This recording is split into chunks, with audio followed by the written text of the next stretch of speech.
What's going on, everyone? It's your boy Ben and JV from JBM Sports Media, and today we're going to be continuing our MLB season projection series. And today we're going to be heading towards the NL West and going through the Arizona Diamondbacks. And yes, like we start with our lineups, then we go to rotation and bullpen, finish off with obviously the over and under win total. JV, when you look at these D-backs, this D-backs lineup right here for 2026, what are your initial thoughts? Well, listen, obviously adding Nolan Arenado helps, and Carlos Santana is a nice veteran piece to this lineup.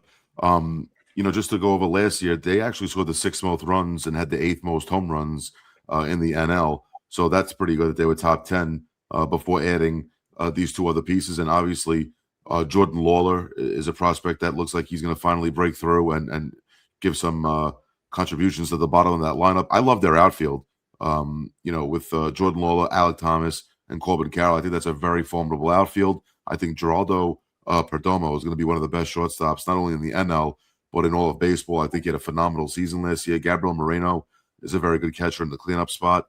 Obviously, we know what Ketel Marte can do. This lineup really is no slouch. I think they just have to stay healthy and be consistent and find a good rhythm early in the season to, keep up with being at least a wild card team. But this lineup is no joke. I think they're a good lineup. I think they could score some runs, and I think they're going to make some type of headway in the NL West. Obviously, I don't think they're going to win the division or even finish in second, but I do think that they're going to be a thorn on a lot of team sides, not only in the West but in the rest of the NL. And I think they're going to have a good shot at being a wild card team. This lineup definitely could score some runs. Yeah, I have no issue whatsoever with this lineup. I think it's a very competent lineup, to say the least. Guys like Perdomo, will he be able to replicate his success from last year? That's to be determined. I think that's a big if factor because we've seen Perdomo have good, like for example, last year, like you said, a phenomenal season. Then we've seen him have some down bad seasons. So which season are we going to get this year from him? Ketel is an elite, probably the best second baseman currently in all of baseball. Corbin Carroll, how long will it take him to get acclimated and, obviously get the swing underway with the hamate injury he had? That's one concern I have in my head. Gabriel Moreno, I think that's the definition of an underrated catcher. I think he's a very underrated catcher, actually, offensively more so. Nolan Arenado, what will he give you at this point in his career offensively? Defensively, even though his metrics have wind down a little bit defensively, he's still a very great defender.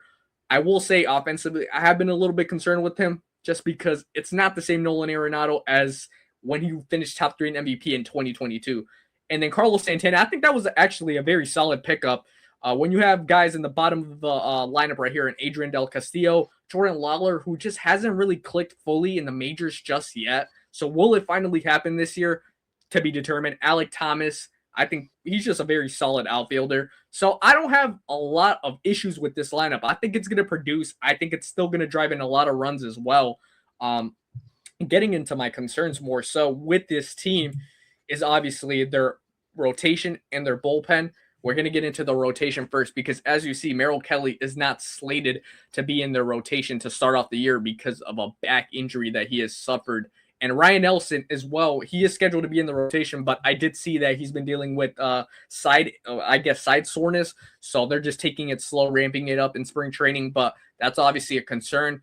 JB, what do you think about this Arizona Diamondbacks already, I guess, depleted rotation in a way? Well, just to go over this really quick, Brandon Pfaadt also hasn't made a spring start at all either. He's been dealing with some issues as well. Obviously, thank God they re-signed Gallen, because this would be one of the weakest rotations, not only in the NL West, but the entire league, I think, if they didn't have Gallen. And obviously, we all know that Merrill Kelly is slated to miss the season opener against the Dodgers, I believe. I was reading some reports that he will not make the opening day start that he was supposedly slated to make. So it's only time will tell when he's back. And obviously, Michael Soroka, he's gotten pounded, I feel like, in the last couple of years. He's not been solid. I know he's played on some bad teams. He was on the White Sox. He got roughed up a little bit, and he's bounced around. He was a national. Hopefully, he can make a home for himself here in Arizona in that fifth spot, rounding out this rotation. But not for nothing, it's looking like a long year if this rotation is going to have problems. And the D-backs are going to have to score a lot of runs early in order to stay in some games, because right now this rotation doesn't look like it's a formidable one. Yeah, I think when talking about the rotation, actually, I think I got it mixed up. I think Brandon Pfaadt was the one that was dealing with the side soreness. So, but still something to look at, because Right. if they potentially have him miss some time, then your rotation gets even more depleted. Eduardo Rodriguez, at this point, that contract is aging horribly. Oh my God, it's Um, brutal. so I really don't trust him by any means necessary, no more health wise. Talent wise as well, when he has been out there, he hasn't looked good. Zach Gallen had his inconsistencies last year as well. I mean, that's one thing to note. No wonder he took the 1 year offer for the D backs because, look, there wasn't a lot of interest in the market probably, and he wasn't getting the exact price that he would have wanted. Merrill Kelly dealing with back inflammation or whatever it is, a back injury. I wasn't no specifics to it, but that's not good. That is not good whatsoever. The fact that he's actually going to miss some time to start off the year, we don't know how much. It doesn't seem like it's going to be a lot, but still not ideal at all, I will say. So if any of these guys, and Soroka obviously being their starting pitcher 5, I think he does great work in the bullpen. I don't know why they're trying to make him a starter again. I don't know. There's just a lot of question marks with this rotation, let alone, I mean, we could get talking about the bullpen, which there you go. I think this is one of the worst bullpens in all of Major League Baseball, to be honest. Oh, well, that's a good point that you bring up Soroka. I only think Soroka is in that 5 spot is because Merrill Kelly, and Brendan Pfaadt are a little banged up right now, and I think they're going to need their rotation depth to have in that 5 spot with Soroka. You could probably switch him out with maybe a guy like maybe Brandon Garcia could give you like opening type of innings. Maybe hopefully maybe Jonathan Loaizaga if you wanted to give him an opener type of role and maybe pitch an inning or two. Who knows how they're going to go? But I think you have to put in Soroka there in that 5 spot just to give your rotation some depth, especially if you're going to have 2 guys not starting in that rotation due to injury to start the season off. Yeah, and I mean, that's fair. I think one thing, obviously, they signed Paul Sewald. I mean, this is a horrible bullpen. I mean, they already lost It's one of their brutal. best arms in Andrew Frank to Tommy John, and now Kevin Ginkel or Sewald's scheduled to be their closer. I mean, like I said, I think they have a lot of experimental bullpen arms right here, and this is not it. Like I said, even if they have a lead heading into the 5th inning or 6th inning, a short start by Gallen or potentially Eduardo Rodriguez or Kelly when he comes back, they go to this bullpen, they're cooked, man. This is a Yeah. horrible bullpen, one of the worst in the league, like I said. And let me tell you something. As a Yankee fan, just to highlight Jonathan Loaizaga here, he is not a ground ball pitcher whatsoever. I know he's got hard stuff with the sinker. If he's not throwing strikes and striking guys out, he is not on whatsoever, and he'll give up a ton of runs early. So that's going to be another problem if they can't get him right. That pen's going to look like it's going to have a tough time, and hopefully their starting rotation give them some depth and get some innings under their belt and not put so much pressure on this pen because it's going to be rough. Yeah, as much as credit as we could give the lineup, which they do have, like I said, a very competent lineup, I mean, they have all-star caliber talent in that lineup. Obviously, Marte being the best second baseman in the league, in my opinion. Corbin Carroll, who was voted a top 10 player in Major League Baseball.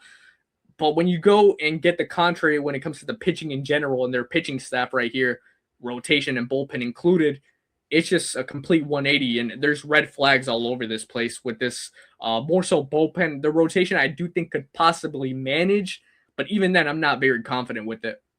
No, yeah, I agree with you. And like you said with Zach Gallen, I kind of think this was maybe a pressure signing. I don't know how you feel about it. I think maybe they looked at their rotation and said, we got to do something. We didn't get any of the big free agents. We're not going to make a big trade. Let's just go out and get what we know. I don't know if you agree with that, but I feel like they looked at their rotation and they said, we have some problems. Maybe they knew that there was going to be some injuries that were lingering, and they just, they felt like they had to bring back Gallen.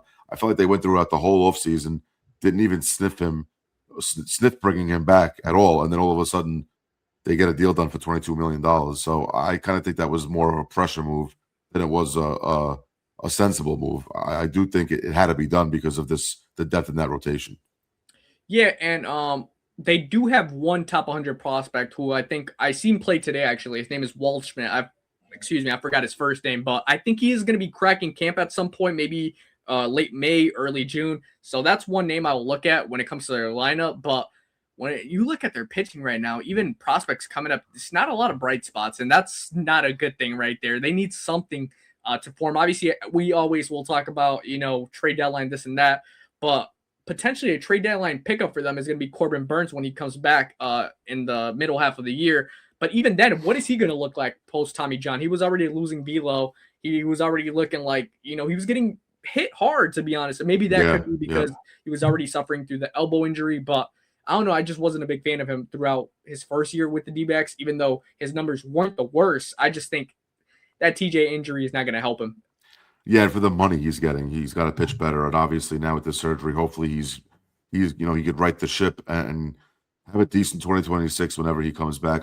I would imagine maybe like mid-June, July, you could potentially see him maybe get some rehab starts under his belt just to shake off the rust, and he can come back and give that rotation some much needed veteran presence in that rotation as well, on top of being a number one. So which they desperately need. They Yeah, desperately need him to come back and at least be 80%. If he could be 80%, that's definitely a win for them, considering what this rotation looks like.